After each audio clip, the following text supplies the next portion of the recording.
Hey everybody, welcome back to my channel. I'm Jessi Nealand, and this is part of my Q&A series, Jessi's Mailbag.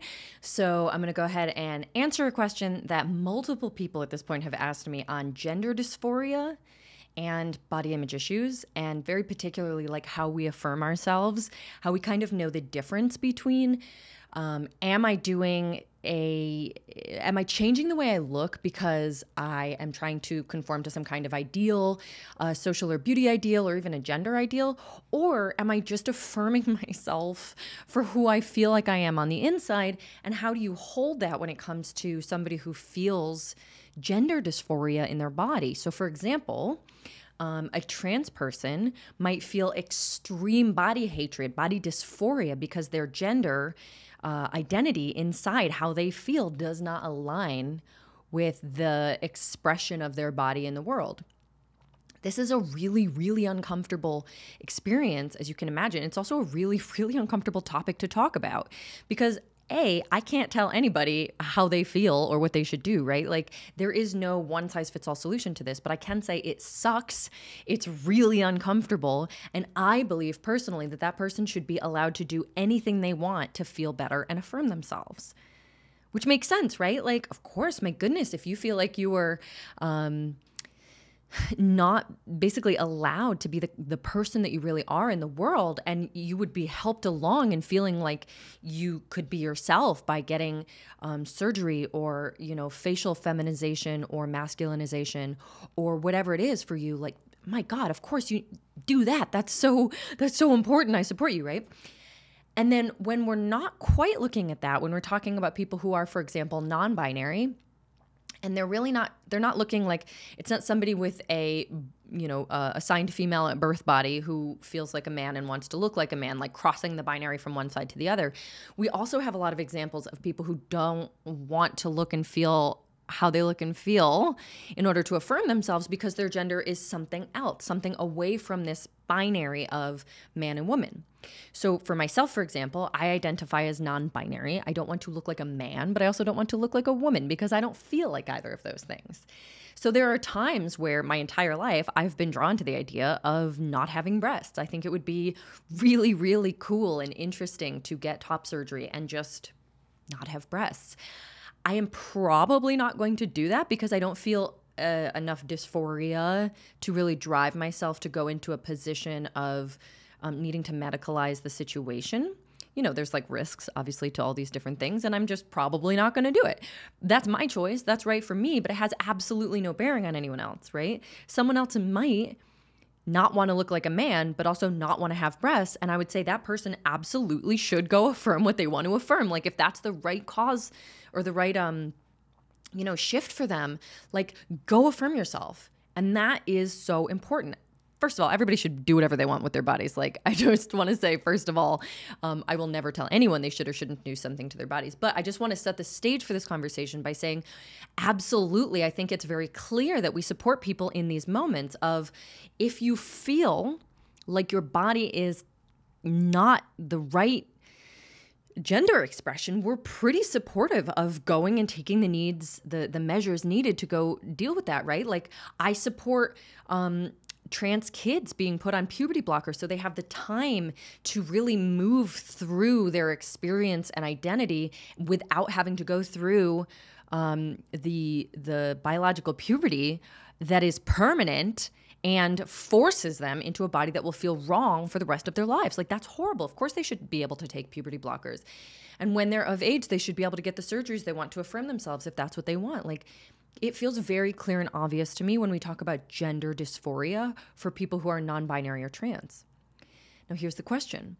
What about just regular old people who have body image issues that have nothing to do with gender, and they're like, I would like a boob job, or I would like, fillers and dyed hair or hair extensions, makeup, nails, think of all the beauty work we do, all the surgeries, all the procedures, all the skin care. Like, there's so much that we do to essentially change the way we look that is drawn into question when we talk about body neutrality or self-acceptance, because supposedly they're all done just to conform to beauty ideals. Like, they're done for the wrong reasons.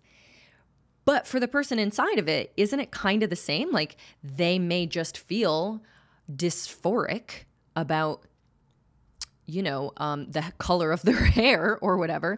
They might feel dysphoric about certain bits of fat or the shape or size of their body. And so they might want to go to extreme lengths if it's available to them, like to get a liposuction or a tummy tuck or, hair extensions and wear a wig or dye your hair. Like there's so many different things that we can do that serve almost exactly the same purpose.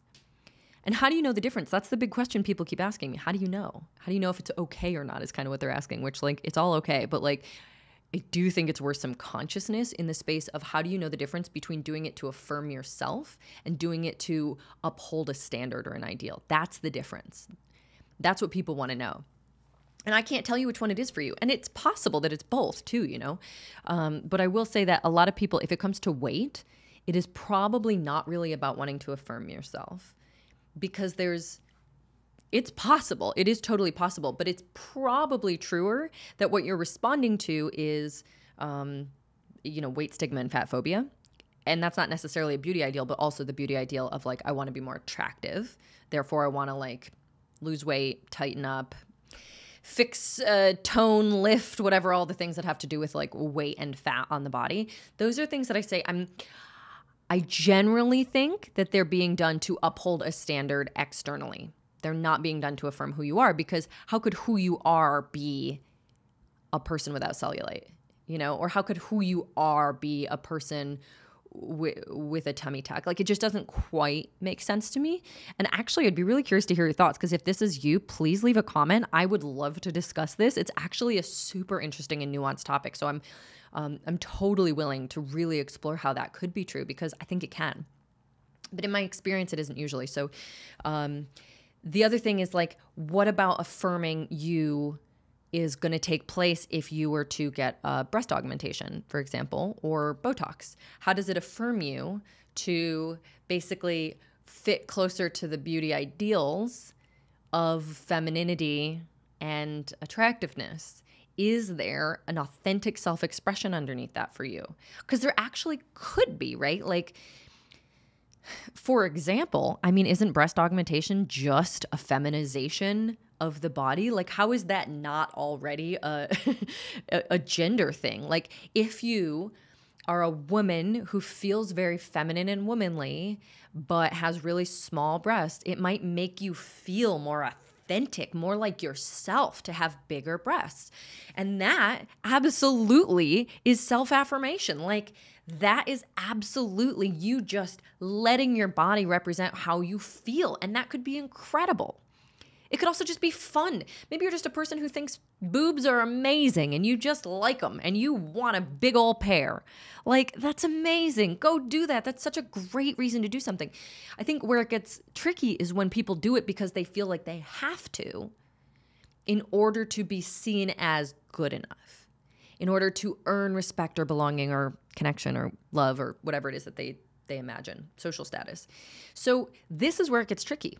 And I think the only person who can answer any of these questions is the individual who's experiencing it, right? I can't tell you if you want a boob job to affirm something true and wonderful, or if you want a boob job because you feel insecure and you're trying to like make a transactional ploy to get people to like you. Like, I can't tell you that, but you can.